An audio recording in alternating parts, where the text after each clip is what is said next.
Welcome to the Real News Network. I'm Sharmini Pierce coming to you from Baltimore. As far as Greece is concerned, any prospect of delayed payment on IMF debt now seems to be off the table, according to IMF Managing Director Christine Lagarde.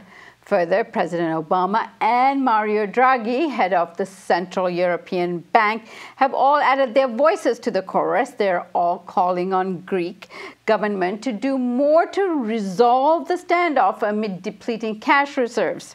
Now joining me to discuss this is Dimitri Lascaris. He is a partner with the Canadian law firm Siskins, where he heads the firm's securities class action practice. He's also reported for the Real News Network from Greece during the election, and he's a board member of the Real News Network. Thank you so much for joining us, Dimitri. Thanks again, Sharmini. So, Dimitri, tell me, Troika and all of the European institutions are all leaning on Greece heavily. It is like trying to draw blood from a stone. What do you make of this pressure?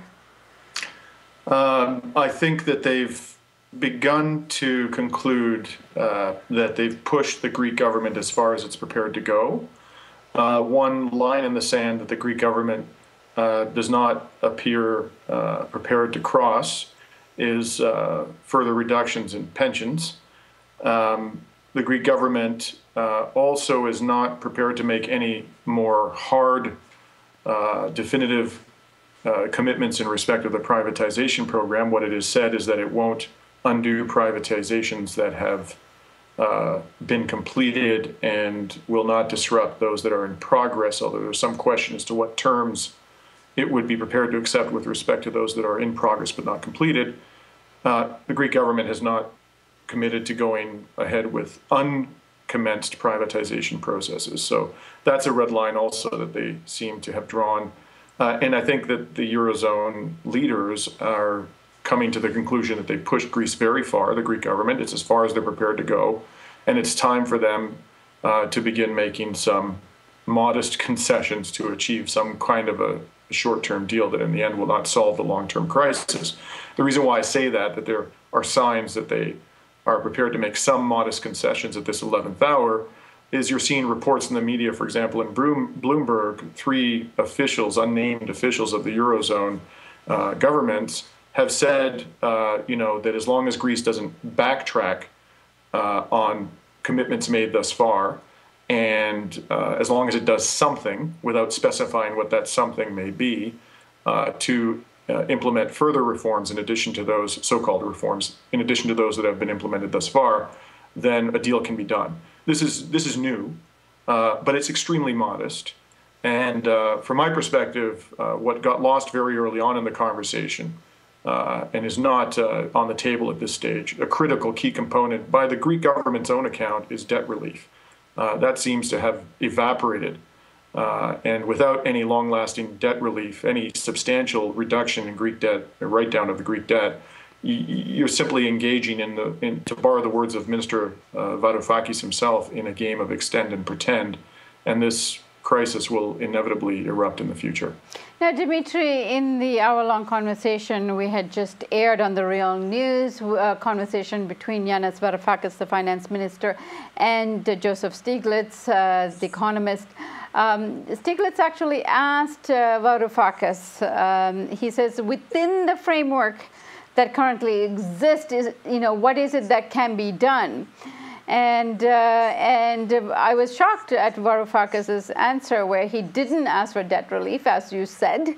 This would have been his opportunity to bring on board a critical key economist in the discussion on this very issue. Why do you think he's doing that? Well, I think that his determination to keep Greece within the Eurozone is greater than his determination to effect radical reform, progressive reform within Greece. I think he does genuinely desire to do the latter, but his determination to do that is not as great as compliance with the demands of the Eurozone for the purpose of keeping Greece within it.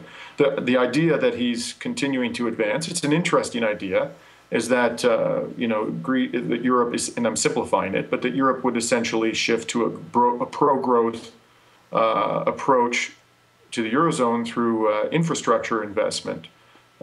through a development bank that the European Union has established, and that bank would borrow money at low interest rates and then invest and create growth through infrastructure investment and other types of investment. The problem for Greece, that would be a positive development to be sure, and it is one that I think is doable within the existing legal framework of the European Union, although it may not be doable within the current political environment.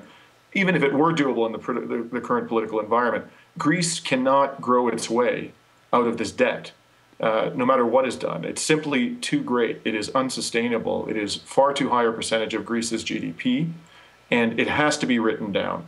And until that very difficult negotiation is engaged in good faith by all parties, this crisis will not end. And the suffering of the Greek people and others within the European periphery, other states where the debt loads have become unsustainable, their suffering will not end either. Now, Dimitri, somewhat amusingly, they all played on the term "times are changing," and I think when Yanis Varoufakis referred to that in this discussion with Stiglitz, he was referring to the pressure that these countries that are currently experiencing difficulties in terms of debt, like Greece, Spain, Portugal, and others, could bring on some sort of change within the Eurozone to address these issues that a number of them are having. Do you think that's a real possibility? I'm skeptical that it is. The governments that wield by far the greatest power within the Eurozone are both politically and ideologically invested in a neoliberal vision of Europe that is fundamentally incompatible with dramatic progressive reform in the periphery or elsewhere. And unless those governments are dislodged from power, there is really there's no meaningful prospect for long-term progressive reform within the current framework of the Eurozone. I mean, that's just the unfortunate reality. Now, if Greece does, interestingly, current opinion polls are indicating that Syriza continues to enjoy very high public support, even roughly double, a little bit less than double of what it enjoyed at the point of the election in January. They're showing public support for Syriza in the range of 70%. And if Syriza can effect meaningful, albeit modest, reform, that may start a movement. That may revitalize a movement within Europe. It may give more, for example, impetus towards parties like Podemos in Spain. And so I suppose there's a small prospect that once you start the ball rolling, so to speak, in terms of achieving some change in the conversation, some substantive change in the policies towards more pro-growth, towards more humane treatment of the more vulnerable members of European society, at that stage you may see over a longer term, meaningful political change, political movements within the Eurozone. But I think, given the distribution of power within the Eurozone and the ideological inclinations of those who exercise it, that is unlikely to occur and within the current framework of the Eurozone. And if it does occur, it's going to occur over a very long time frame, and Europe is urgently in need of dramatic reform. That approach, the incremental approach, is not going to accomplish in the near term what needs to be accomplished in order to sustain the union. So then what options does Greece have? I mean, it really does not have the money to make these next payments.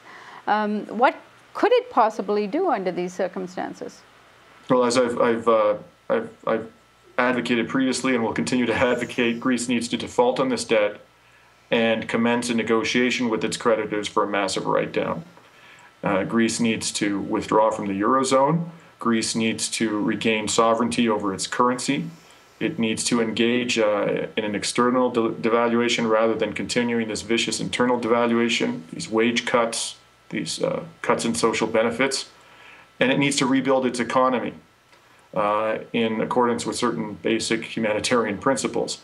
And other states within the Eurozone may need to do that, for example, Spain. But short of that, given, as I say, the current ideological inclinations of those who exercise the greatest power within the Eurozone, I don't see the necessary reforms occurring to achieve a stable, robust, and egalitarian democracy within the Eurozone.